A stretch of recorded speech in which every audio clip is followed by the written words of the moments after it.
El día de hoy, mis amigos de Capital 21, les quiero presentar tres aplicaciones. Nos lanzamos al centro histórico de la ciudad y les vamos a presentar tres aplicaciones que nos ayudarán a conocer nuestra bella ciudad mejor que nadie. Vamos a ver la nota. Ya seas chilango o seas foráneo, la Ciudad de México es un lugar digno de conocerse. Por eso, el día de hoy les traemos tres aplicaciones fundamentales que te ayudarán a planear mejor tu viaje. Vamos a conocerlas. Lo primero que necesitamos es un plan. ¿Qué queremos visitar? México es Cultura es una aplicación que fue desarrollada por el Consejo Nacional para la Cultura y las Artes junto con la Secretaría de Cultura. En ella podrás encontrar todos los ciclos y eventos culturales localizados en la capital del país. Además, podrás revisar un poco de la historia, la localización, los precios y los horarios de todos los recintos que nuestra ciudad tiene para ofrecer y así hacer tu propia agenda cultural.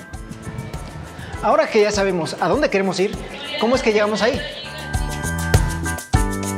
Citymapper es una aplicación que facilitará la forma en que nos movemos en transporte público por la ciudad. En ella encontrarás estaciones de peceros y camiones, mapas de metro, metrobús y pumabús, e incluso estaciones de ecobici. Tú podrás establecer tu ruta y al hacerlo se calculará cuánto dinero invertirás en el trayecto. Y después de un largo día de conocimiento, diversión y cultura, ¿qué tal un antojito? Para eso, Cívico es una app de mapeo donde los usuarios comparten todo lo que conocen de las calles de la ciudad.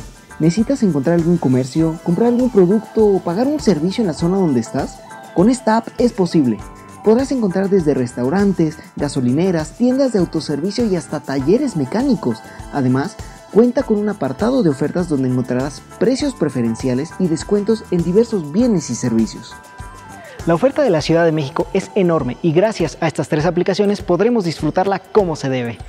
Con imágenes de Oscar Nájera, Eric Salgado, Capital 21.